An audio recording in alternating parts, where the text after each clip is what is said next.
when people hear about the Fed, Yep. right? We all have this image of what we think it is. Can you dumb it down for us? Explain to us what the Fed is. Yeah, I mean, we could go super deep, but I'll just give you what I think is kind of cool, because now that we're in an election year, we can go into that. There's all kind of question marks about where does the Fed stand when it comes to politics, right? But look, at the end of the day, I think people just need to know that the Fed was initially created kind of early 1900s, and then you had these separate boards like the 12 banks across the U.S., and they realized these governors weren't talking necessarily to the 12 banks across the U.S.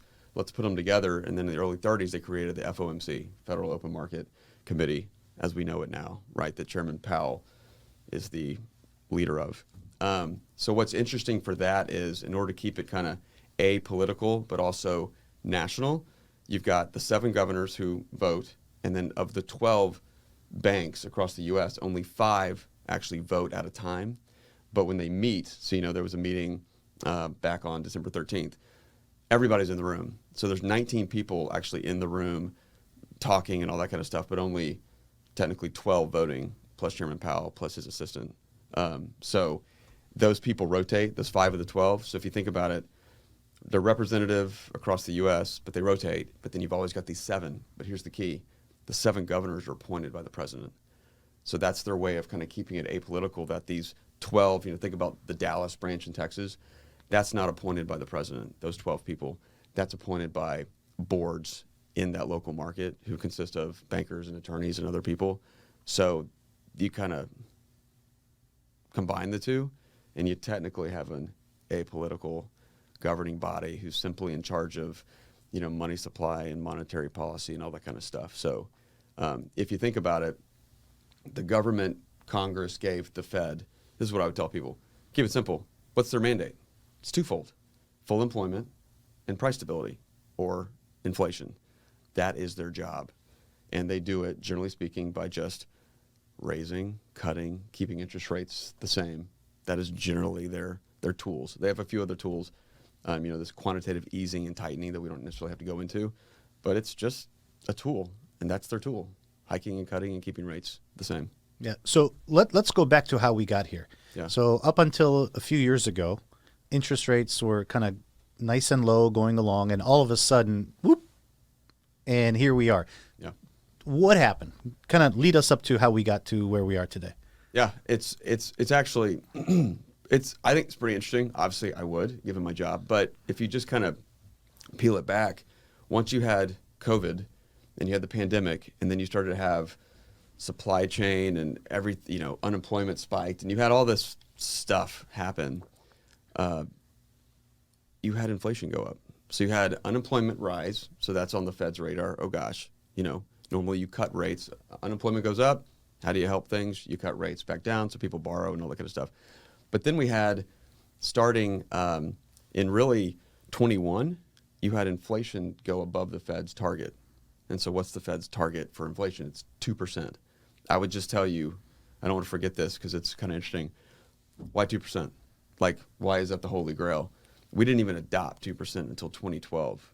We've been around a lot longer than 2012. So why are we so darn married to 2%? If you go back, you look at other countries, like New Zealand, I think was the first country to actually adopt 2% as a target, and that was 1989. And then you had a couple other countries, including the UK, adopt in the early 90s. And then we just took it on in 2012. So our inflation number gets above 2%. Now, technically speaking, if you go back and look at like history, once the Fed sees inflation even approaching 2%, they start to hike rates because they don't want it to go above 2%. So the way you temper inflation is you start to hike rates. Well, if you remember that word transitory, Yes. Inflation is transitory, which is just another way of saying it's short term. It's not ingrained in the economy. It's going to go away. We had supply chain issues and COVID, just let it kind of burn out. And then so the Fed did nothing. And this is interesting. So if you look at like a graph of all the other hiking cycles over the last like 25 years, inflation was always in this roughly 2% range. But this time it was over 6. And why would the Fed not hike rates if it's over 2%? because they thought it was transitory, like a lot of economists and smart people did. But guess what? It wasn't. So that's where we found ourselves into this really tricky situation where the Feds finally started hiking rates in March of 22, even though inflation had broached 2% in 21, they did nothing. So they were kind of caught on their heels, and they had to hike rates so fast, which is why we threw in, 525 basis points of Fed hikes over 11 meetings over 15 months. So I got a question on that. So if you go back in time, there were a lot of prominent names saying the Fed didn't react fast enough. Yeah. And why do you think that was? Do you think it was just all those people, they were just asleep at the wheel, or they bought into this transitory thing, or was there more to it? The more to it opens up a whole Pandora's box. I think the interesting thing is that if you're the Fed, you have access to the best data, the best projections globally, right? Like they meet a day before they make an announcement, and they make an announcement, and they're reviewing actively. If you look at kind of the way these minutes go, they are talking about exactly what's going on at that point in time. And different governors present different pieces of information based upon where they're geographically located or what committee they serve on. And then they take that data and they make a decision. So they had all the information and they still thought it was transitory. Now, if you look at some of the largest banks and economists, they thought the same thing. I think that if you're just going to be honest, in my opinion, I take the Fed for the face value. I try not to play devil's advocate like I think there's, hidden agenda and it comes back to politics. I really want to believe that that's not the case, but I'm sure there's some. Yeah. I just think that they didn't have a lot of comps. Truly, right? Like the pandemic was a huge comp that nobody, even though most people in that room were over 50, probably over 60 or 70, they hadn't lived through it. Yeah. So they made the best decision based upon what they thought was that shipping and other things were going to ease and open up, and people were going to return to the office and other things, and it just didn't happen. Yeah. So one of the questions that I get asked by my clients is, hey, how does what's happening across the pond in the Middle East, let's say, impact the Fed's decisions here and what it means for our economy here? So what's the play between what the Fed does here and how do events overseas, let's say, impact the Fed? Look, it's a great question because the Fed today is different than the Fed 40 years ago. I mean, the market today with globalization is just different. So it's really tricky that the Fed and all of us like to say history repeats itself. And it does, generally speaking, including for the Fed. I think there's lessons to be learned, like inflation being double digits. They look back to early 80s, and there's lessons to be learned from Paul Volcker, who was the Fed chairman at the time, and kind of how they handled it to how Powell's going to handle it. But I think it's that much harder for the Fed now to make decisions. I think that, the old saying, control what you can control. You can make the Nick Saban jokes in Alabama and stuff, but truly when your tool in your toolbox is to hike rates, cut rates, keep them the same, like that only gets you so far. In the old days, and this really happened in the late 90s when Chairman Greenspan, as people have heard of, like the Fed hiked rates, short-term curve would go up, you would think the long-term curve would necessarily follow. And it became this kind of mismatch, and it really he called it a conundrum. And that was the beginning for me of kind of a disconnect between what the Fed did and the rest of the market, not necessarily following suit anymore. So I'll tell you this, it's more difficult. Global events, no doubt, fall into what the Fed is talking about. Like if you go back and you look at Fed minutes from the late 90s and early 2000s, there were some global events happening where the U.S. was actually in a pretty good position. They were beginning to hike rates. And then, overseas had issues. The Fed actually agreed to cut rates in the middle of a hiking cycle, to cut rates temporarily to kind of just protect the U.S. from the unknown and to support the global economy. And then when that eased up, they returned to their hiking cycle. So the Fed has shown a willingness to do what it takes, that if there's total pain across the pond, to react. Let's put it that way. Yeah. Does that make sense? Yeah, no, that makes perfect sense. So you talked about how the Fed says one thing and markets react differently. And what I find interesting is every time the Fed speaks, to kind of watch what happens in the market, he'll say one thing and market goes one way, and he'll throw out a word out there and then it goes completely the other way. What I found interesting is especially last year when, some say the Fed got upset at how the markets were kind of running up a little too much, and he came out of Jackson Hole and just pretty much berated people and markets turned. But how much of what the Fed does impact day-to-day business? Technically speaking, a whole heck of a lot. I mean, everything, it all starts with Fed funds, banks lending to another, and then everything bleeds from there. So technically speaking, we all know rates are high. It's supposed to kind of seize the economy. Banks react one way. Ultimately, consumers react another way. And then when they ease rates and they go down, it's supposed to kind of open up the economy. And so that opens up things that I think we should come back to, like the Fed put, kind of things like that. Yeah. This morning is a great example. And I'll come back to your answer, but just what the market interprets or what the market wants to hear versus what the Fed says is two totally different things. And I find it super fascinating. I find it frustrating. And that's kind of stuff that we try to educate clients on. When you've done this for 20 plus years, you finally feel comfortable seeing enough cycles where you can say, hey, there's a disconnect here. I actually don't think this makes sense for this reason. And then if you follow the Fed, they become much more transparent over the last 20 years since Greenspan kind of took over. Not only did he kind of encourage his governors and his FOMC members, if you will, to speak. Now, he didn't want them to speak too much. So he wanted them to speak, but kind of all be somewhat aligned, not kind of go outside the parameters. But they also introduced projections in kind of 2012. That's these dot plots that come out every quarter where they predict and they show the market where every single person on the Fed, voting and non-voting, think Fed funds will be, inflation will be, and unemployment will be, and stuff like that. So it's kind of their way the last 20 years to transparency. Right. Like, back on the day in the desk, before there was a lot of transparency, like go back to when I was an analyst and associate, there would be these little side bets that would be like, what's the Fed going to do? Are they going to hike? Are they not? Because people truly didn't know as much, and it was super exciting. 1 o'clock on Bloomberg, they'd make the announcement, and it was like, gotta be watching. Now, I think the Fed is so transparent that, can you all remember the last true surprise?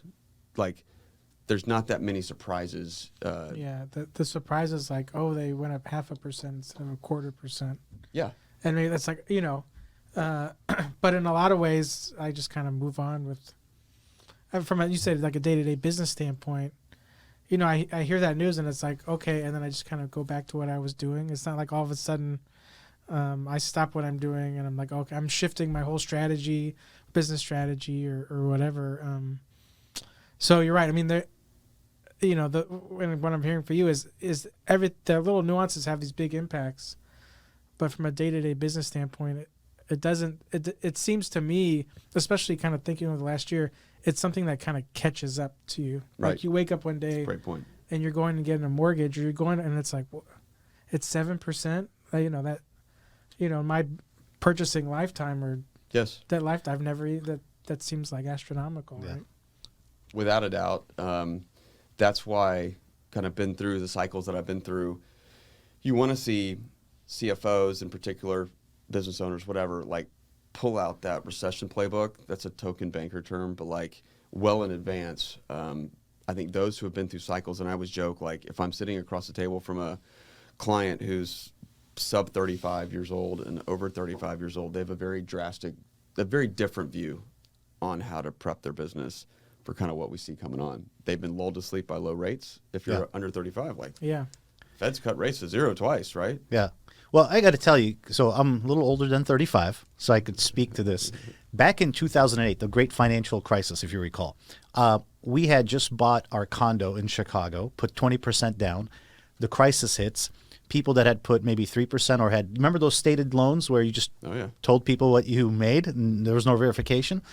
Some people put nothing. And when the economy blew up, what happened? People like me who were responsible, we ended up having to pay our regular mortgage, but people who were not as responsible, they got bailed out, right? Loan modifications, forgiveness. And one of the lessons I learned back then was, sometimes Fed policy or government policy doesn't work the way you think it's going to work. And having that hindsight of seeing what's happening. And then I bring that up because you mentioned mortgage rates. I was looking at the 30-year mortgage. I think now the national average is about 6.5. Yeah. Well, that's what I paid in 2008.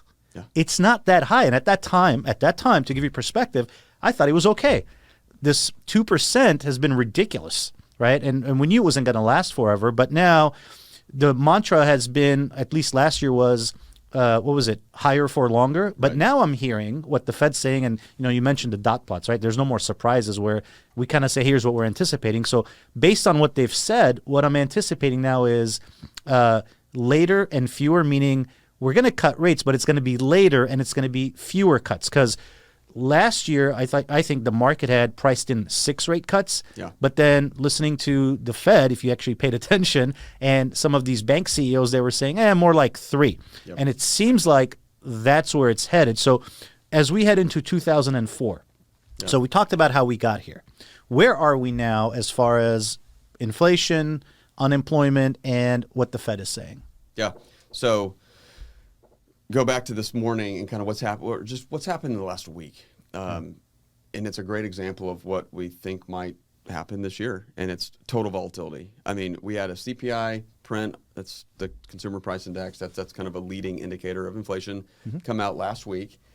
Keep in mind, there's a bunch of ways to skin the cat when it comes to inflation. So the Fed kind of looks at something called PCE, personal consumption expenditure, because that's more consumer-based, but they can also look at PPI, the producers, actually, price index, or CPI, and then you can strip out food. Like, there's so many ways you can look at this, but the bottom line is all of those inflation, just look at CPI year over year, because that's what a lot of people follow. It hit 9.1% in June of 22. Keep in mind, we got this 2-ish% mandate. So your point about higher for longer last year, the Fed had been preaching very consistent message, like all of 23, including your Jackson Holes and all this stuff, which was higher for longer. It was data dependent.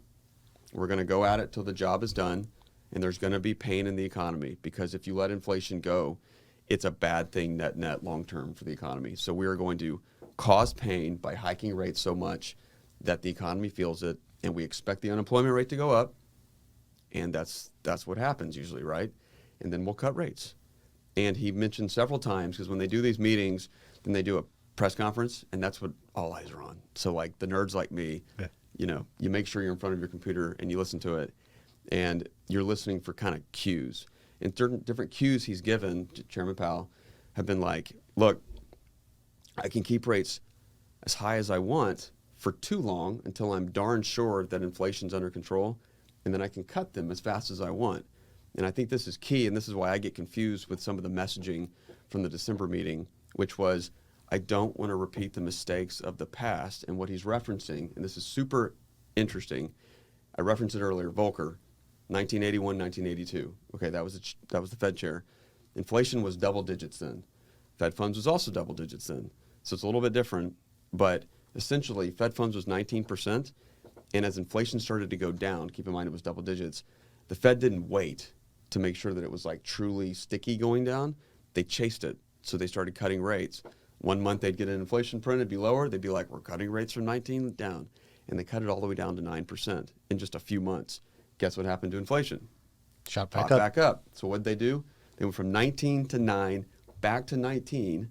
Inflation came down, they chased it, they cut it down to 14, it went back up, they hiked it back to 19, and then it took 2 recessions to get it truly back in single digits and like sticky. So if I'm the Fed, and I think this is interesting, we alluded to this earlier, they didn't hike rates soon enough because they thought it was transitory, so they got a little bit of a black eye, right, for that. They've alluded to higher for longer, learning from mistakes of the past. Well, if you see inflation trending back towards that 2%, which again is what their mandate is, they keep talking about it, then you want to make darn sure that inflation is sticky. It doesn't have to be 2%. A lot of people think it can just be like somewhere in the 2s, but sticky there, right? Like sticky to me means like several months. And then maybe you feel comfortable enough to cut rates. But the market has been calling for roughly 6 cuts this year in 2024, and the Fed, in their latest dot plots, calling for 3. So you have a little bit of a disconnect, and this is where I think it gets interesting for clients. There's your opportunity somewhat, but the Fed in December, even though they put out a dot plot saying, we're thinking instead of 2 cuts, which was their last projection, maybe 3 cuts, all they talked about were rate cuts in the press conference. Good. And he hasn't done that before. And he made it clear that for the first time in this cycle, they spent a lot of time at their meeting talking about when to cut. And I mean, man, the market took that information and they just ran with it. So at the time, they were pricing in only 4 or 5 cuts. And they were like, oh, well, you went from 2 to 3? I'll one up you. I'll go from 4 to 5 to 6 to 7, just based upon a meeting. And I really thought, Powell, I know they're planned. I know he thinks out what he's going to say. Duh, right? Right. But man, it seems super loose to a point where if you look at the last month, including this week, all these Fed speakers are coming out trying to backtrack Right. what he said in December. And I'm like, well, if Homeboy hadn't just said that in December, then they wouldn't be backtracking. And then that's where the political thing comes in. And people are like, well, was he positioning the markets for a year-end stock market rally or repositioning their balance sheets because of what happened to Silicon Valley Bank? There's reasons why you want to mess with the yield curve to protect the banks from another potential, problem. And I don't want to believe that. Yeah. Well, I'm a little biased here because we live in Texas, but I follow the Dallas Fed, Lori. What's her last Lori. name? Yeah. She's great. And she's been one saying, slow down, be cautious. She seems to be a little bit more conservative than what the market's approach has been. But you mentioned that there's some opportunity when there's that imbalance for business. Can you elaborate on that a little bit? Yeah. So a big piece of what I do is just help our bank clients at Texas Capital, clients and prospects. Like if you're a company, I don't care if you're public or private, your mom and pop shop, whatever. If you take debt in any form, you have interest rate risk. It can be a revolver, term debt, combination of that, bonds, whatever. So what my job is really to make sure that our clients understand what's going on, just macro-wise. Like what's the Fed thinking, blah, blah, blah. Some people are nervous about rates. Maybe they're floating on their debt, and so they want to maybe, plan for fixing it to some extent or protecting against rates going up, or they want to know, right? From a budgeting standpoint, they just want to know. So they don't want a floating rate loan. They want some kind of fixed. We can come in and kind of take a floating rate loan and show them different synthetic options to not change their existing floating rate loan, but they can still do a separate contract to protect against rates going up or down. Whatever they're concerned with, you can do collars, you can do caps, you can just fix it, what's called a swap. And some people just want just education. Right. So that's the genesis of what I spend a lot of time doing is educating first and foremost. And then if clients are concerned about their capital structure and what that looks like, maybe they're doing M&A, they're growing their company, so they know they're going to have more debt in the future. So what does today's rate environment look like versus like the next 5 years?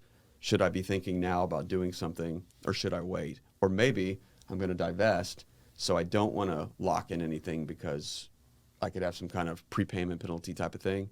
Yeah. Just help me understand that. Yeah. So speaking of rate, where rates are headed and kind of mitigating some of the risk. So I was looking at where treasuries are, the yields that are available right now. Yeah. And it's something interesting that I saw is that all the way through May, you get better yields than if you extend it out through June. So the market is kind of projecting right now that somewhere around the middle of the year, interest rates start coming down maybe, or we're done with the cycle. So as we head into a presidential year, election year, and it's always volatile, right? And right now it seems like beginning of the year, everybody kind of, the market had run up at the end of last year and took a little bit breather. Maybe people took some profits. Who knows what's happening? We're expecting some volatility just because it's an election year. Right. The Fed's coming out and saying maybe later.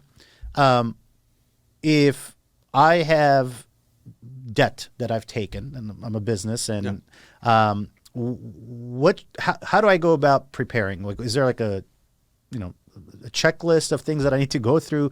How should I be thinking? Yeah. Look, legit questions. I would say, can I tackle kind of election first? Yeah. I just think it's a sexy topic. The Fed has shown historically, if you just look at the last 40 years, just take it for more of kind of recent time, they will hike, they will cut. Like most people think that the Fed's probably going to be quiet when it comes to an election year, which is kind of what I would think. But if you actually look at the stats, they will hike or cut several times each election every 4 years.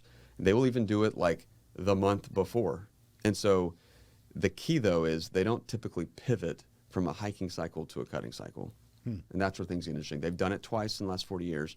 When they did it early in the year to give the market enough time to kind of comprehend it. But then they once they did it, they kind of took a pause, a chill pill, if you will, to not do too much right before the election.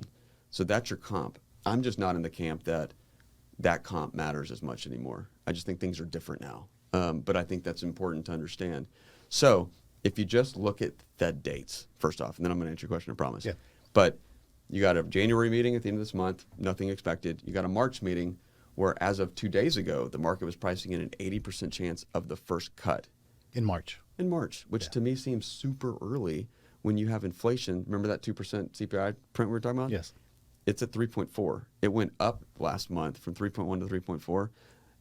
Like, if I'm the Fed and I truly want to not repeat the mistakes of my past, why would I cut in March when I'm not even close to my 2% and I haven't seen it sticky?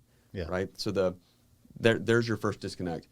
When it comes to May and then June, like there's only so many meetings before you start getting really close to the election. And so there's an August meeting, a September meeting, and a November meeting. So a lot of people believe, economists that is, that the Fed wants to do whatever they're going to do by August, and then maybe do nothing in September, definitely nothing on November 7th, because you're like staring at the election. So can the Fed get 6 cuts in before August with CPI printing above 3? I would argue no. The Fed said, the one caveat here, and this goes back somewhat to your question, recession. Because if I'm a client, I also want to prepare for that. But if the Fed thinks that a recession is potentially a base, like a true likely situation, then they are preparing to cut sooner, right? But he said in his press conference, recession is not a base case for us. So they're still hoping for this elusive soft landing that everybody talks about, where you still have full employment and you've got inflation coming down. The economy hits a nice little groove. Well, what gets me is they talk about CPI, and then when CPI does one thing, then they'll say, well, but the Fed's really looking at PPI, right? It's you could just never nail them down to some. It's like talking to a lawyer, right, Jack? You know why lawyers get a JD? Because the answer to every question you ask him is just depends, right? Never get a straight answer. So as we're talking about this, what types of businesses are most sensitive to Fed policy, would you say? Interest rates? I think first and foremost, you look at commercial real estate. I mean, technically, M&A and everything is affected by rates as well. But specifically, I would tell you, if you look at our bank clients, CRE or commercial real estate developers, that's a huge one.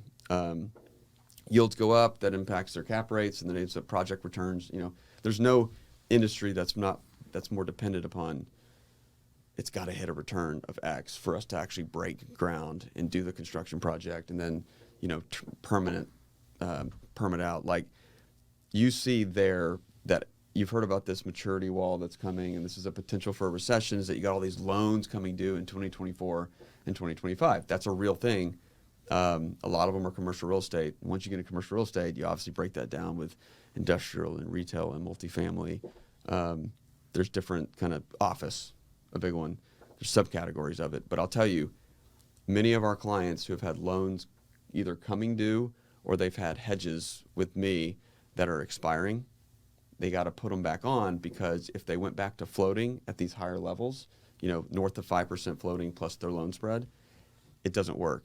And what I mean by doesn't work, not only may the project economics not work, but more importantly, the bank loan, when you actually model it out, doesn't work for the bank. So the bank needs them to have a minimum all-in level of debt yield to work. So then they got to work with me and come up with some kind of creative solution based on the forward curve, which is inverted. You mentioned that, right? Floating's here. It's priced to go down like 225 basis points-ish, 200 to 225 basis points. It's priced already in to go down over the next 2 years. So that's the good thing. Inverted curves are actually not a bad thing, although it signals recession. From a client standpoint, they can hedge, meaning they can protect using the tools that we do. It's based on the forward curve. It's not based on the Fed's projections. So if the forward curve is super inverted and it's pricing in 6 cuts this year and another, you know, X many next year, I love that, because that means they get a lower rate. Whether it happens or not by the Fed, it's based upon the forward curve, the market's view, and every bank, every person that does what I do are using the exact same curve. So for me, I love a disconnect. If the Fed's only going to cut 3 times, but the market's saying 6, that means clients can hedge at a lower rate than what I think is actually going to happen. I think the Fed will cut slower, but they get to lock rates down here. That's a win-win. So that's what we're seeing a lot of clients in commercial real estate doing. So you're thinking the opportunity over the next 6 months is to look at your debt structure and see if you can take advantage of this inverted curve opportunity to hedge against potential risks that are coming up over the next year with the Fed not really giving clear signals on what they're going to do. We know the Fed will cut. I think everybody around this table, everybody agrees they're going to cut. They want to cut. They can't afford for rates to be this high. They got their own debt problems, right? Right. So we just don't know at what velocity they're going to cut. And we don't know what that bottom layer is going to be. This goes back to your point about 2008. We've gotten lulled to sleep thinking that the Fed's going to take rates to 0 to 0.25 because they've done it twice. Right. So why would they not? The Fed doesn't want to do that. I mean, when they do that, they're like completely handcuffed. You can't cut rates anymore. Then you got to start going into that quantitative easing stuff where they're buying treasuries. They're kind of manipulating the yield curve a little bit. They don't want to do that. So they want to keep rates. If you look at their own dot plots recently, most of those 19 members, their little dots, are kind of 2.5 to 3%. So right now we're 5.25 to 5.50. So that would tell you they kind of want to cut rates 200, 225 basis points, and then just like stop. Yeah. And see what the economy looks like. And they can hike if they need to. They can cut. They can keep on hold. But I'll tell you, if you look ahead, and I tell clients this, if you're in the camp that you believe the Fed will cut rates to 0 again, you may just want to stay floating, right? But if you're in the camp that you don't know and you want to know just because you want to run your business and not worry about interest rates all the time and talk to me all the time, then you probably want to protect a mix of it. I tell people, if you look at publicly traded companies and you go through their Ks and Qs, nobody's 100% fixed. Nobody's 100% floating. There's a mix of that. It's just like there's a healthy mix of debt and equity, right, to kind of run a business. Same thing with a fixed and floating mix. But it all depends upon your personal view, your board's view. A lot of boards have a mandate that like, hey, you need to be 50-50. I mean, if you're truly risk agnostic, just go 50-50 and hedge for 2 or 3 years and then just kind of have a rolling view on it. People view foreign exchange hedging different than interest rate risk, when in reality, people hedge their foreign exchange because it's just what they do. If you get a home mortgage, you're probably just going to fix it. You're going to move on. But for some reason, when it comes to interest rates with companies, a lot of people like to put their Jerome Powell hat on and try to kind of, what is my view on it, and can I outthink the market? And that's fine. You may be right or wrong, but it's really tricky to do. So if you just kind of stay vigilant about kind of here's our target mix, I'm going to fix a portion of a term loan, I'm going to float my revolver, and no matter what happens with my capital structure, I'll kind of always try to keep a mix of both. I just never think you'll have egg on your face. Yeah. So going back to this election, and we talked about how many meetings there are, not that many. And we're not talking about something that other people don't know about. And so you would think the market's kind of priced this in, right? The banks have priced this in. Yeah. And they're making their loans based on their. I mean, they got a lot more smart people than me. Well, you're one of them. You're one of the smart people that that knows this. The bar's low. But one of the things that as I think about this, going back to some of the messaging that Powell had put out last year, he was saying, look, we've done some interest rate raising, but we trust that the banks are going to pull back on credit. Liquidity is going to, the banks are going to carry the rest of the job for us. Yep. Right.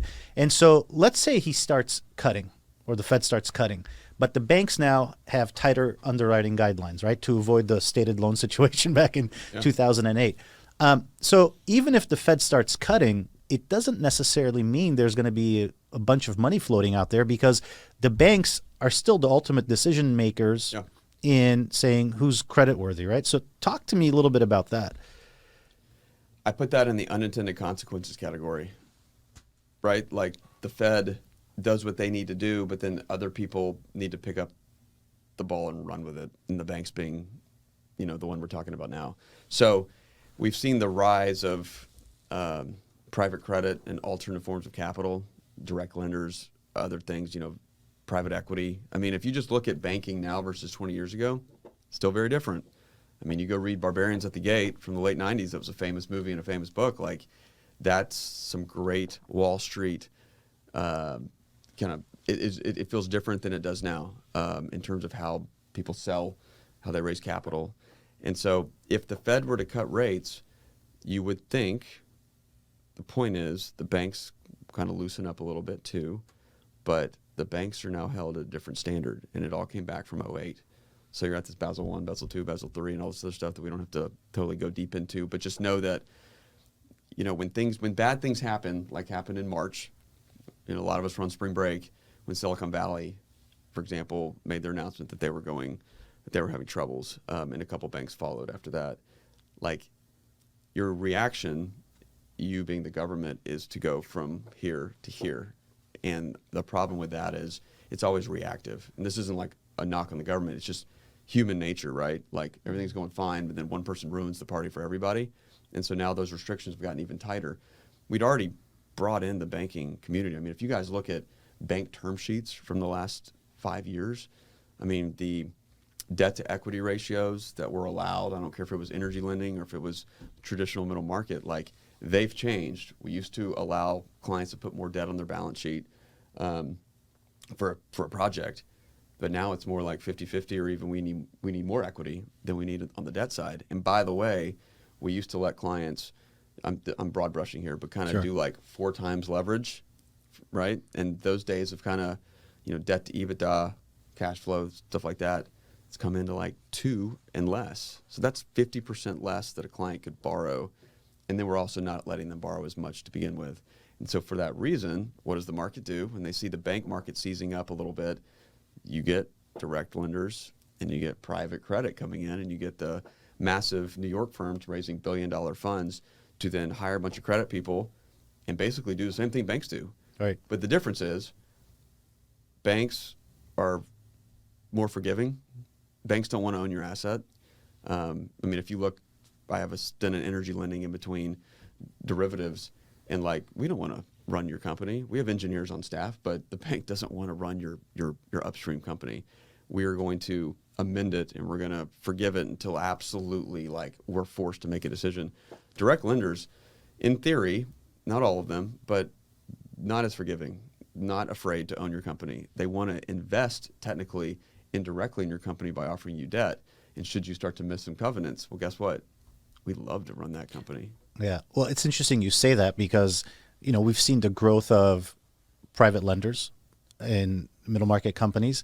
And now it seems like there's so much money flowing their way. And what I'm afraid of is all of a sudden, all these folks that are throwing money at these funds, they're going to want deals. And so these funds are going to put on really bad deals just for the sake of doing deals.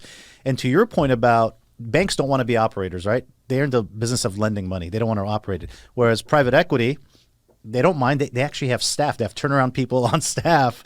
Yeah. So it's going to be really interesting, although, I've never seen so much money flowing there as I see now. It seems like they've brought it down, access to these funds to the retail folks, as you mentioned. Now, it's not just these, family offices that have access to these funds, but they're specifically designing, I'm going to call them products, for non-accredited retail investors. And so, put on, just your opinion. I'd love to hear this. Have we hit that inflection point where it's kind of the Wild West now, like where these guys are going to be super loose with lending just because there's so much money that's being thrown that way? Or are we not there yet? Is the field not big enough yet? Yeah. So said differently, from my standpoint, will they being non-banks, will they reach for credits because they have $1 billion fund, and now you've got to put investors' money to work? So maybe a company that you like on the fringe, it's not exactly what you want. Maybe the industry isn't perfect, and maybe the management team's not exactly the A-team management, but you got to put out, $40 million here and there, so you're going to do that deal. I'm not sure we're 100% there yet. I mean, a lot of these funds, they may be in their second or third iteration, but they certainly are earlier stage. We're not in the 7th inning. We're more like, 3rd inning or something. Lord knows, actually. But that concerns me. I'll tell you, let me equate this to private equity, since that's got more of a history. I was concerned that as these private equity funds were starting out at $100 million, raising money from LPs and endowments and things like that, and then they kept growing to $1 billion, $1.5 billion, $2 billion. Well, they all have rules, right? Where like one portfolio company can't comprise more than 10% of the overall fund, but that's still a big dollar amount when you're raising $2 billion. My concern was they're going to start reaching, right? They're going to get 4 people in a garage and a dog and with an idea, and they're going to start funding those folks, not just energy, but everything, right? And giving them big dollar amounts.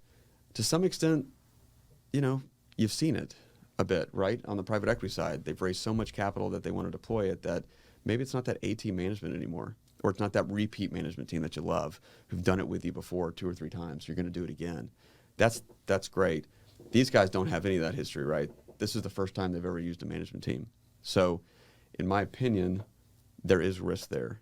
And I think if you look at some RIAs, you know, the registered, like the boutique RIAs, not the major Wall Street firms that are investing people's money, they don't prefer the giant funds. They prefer the boutique funds for this reason exactly, is kind of the Jerry Maguire approach. Less clients go deeper, as opposed to I'm going to hire 15 credit folks from across the country to try to deploy $1 billion. And none of us have worked together before, but you know, we're all smart folks, and hopefully it works out. Yeah, I see what you're saying, because when I look at the space as to where, you know, which funds potentially you might work for clients, you see some of these big names with a history, but they've gotten so big, and then you see these little ones that actually part of their pitch is, hey, we're a boutique, we're a small $100 million fund. That's it. And here's our history. Here's the tenure of the team. So if you put on your forecasting hat right now, so you mentioned the Fed generally does not pivot once they start their cuts or hikes. So right now we're all expecting cuts. I think it's out there. There's not a secret. Just how fast and when it's going to start. So we're going to anticipate that they're going to start cutting, but we also talked about how that doesn't necessarily mean that money's going to flow in the economy. And people are already expecting certain things, so they've made adjustments for it, right? Let's say, barring a major shift in policy, or all of a sudden the velocity, let's say they go, hey, we're going to do 100 basis cut, which they could potentially. They could wait longer and then cut it. Yeah. When do you think the volatility? Let me take that question back. When do you think the starting point's going to be where the Fed starts saying, okay, here's the first cut? We talked about the March meeting coming up. Mm-hmm. So do you think this happens in the summer? Do you think this happens in the spring? So my educated mind, from just looking at history and listening to the Fed pre-December 13th when he made his comments, would have said the summer. I mean, I think that's the safe bet. And then it would be small cuts, because if I'm the Fed, why go big if you don't want to repeat the mistakes of 81, 82? You can cut slowly, and then when inflation continues to go down, even though you're cutting, you can go as big as you want. So I would predict bigger cuts in 25 than what you're going to see in 24. But you may get to the same place the market's pricing in, which is roughly, lower 3s, upper 2s. That all makes sense to me in a normal environment. Now with the Fed, my contrarian of not necessarily believing what they say would say maybe there's whatever influence is there. May is your first cut. I don't think March. I just don't see it. It makes no sense to me. May, you could argue they've got several more months of data. They can keep looking at inflation and unemployment and other stuff that's important and make an educated guess. Our economist thinks you'll see them cut May, potentially you'll see them cut early, like in that May, June timeframe, and then like pause until after the election. So they've set the table for the market, but then they're not going to do anything to influence the election. Yeah. Well, typically in my world, when all the New York fund managers, they go on to the Hamptons, nothing happens in September, right? And that puts us in October, November. I mean, it's right there. So you're right there. Yeah, I see it. So what I'm hearing, Jack, and tell me if you agree with me, there's so much about managing interest rates and Fed policy that most businesses, CFOs and business owners, they probably need to call. Yeah, absolutely. It sounds like there's an opportunity. I mean, kind of knowing that the election is coming up, I found in my industry that there's a rush to certainty because people don't know what taxes are going to be next year. There's a lot of discussion, right, and a lot of ideas thrown around, and politicians grab onto ideas that seem to have legs, to help leverage their ability to get elected or get a cabinet post or something. So I've seen a lot of rush to certainty, and in some ways there's an opportunity, with talking with your banker and what the Fed's doing to try to find some certainty there as well with your interest rates, as opposed to trying to guess what the Congress is doing and I guess in Washington with tax policy or other things like that. Yeah, and you nailed it on the head, right? Certainty is what business owners want. Right. And so in the world that you're in, where you're hedging and you're doing some other things, you're giving them certainty regardless of what happens either way. Doesn't matter, right. So if I'm listening to this, I'm the CFO of this company. How am I getting in touch with you, Brett? You could attend our Fed party that we throw at the. Do you guys really throw a Fed party? Yeah, I mean, I was watching it by myself in the office, like back in early 23, and I was like, "This is super lame." Okay. Back in the old day, this was super exciting. So we put together kind of a Fed party at the office, which I'm still trying to get 150 people there. We're only at like 30, 35. Okay. But yeah, apart from that, I'm always happy to talk to anybody just to prepare them for kind of what's going on.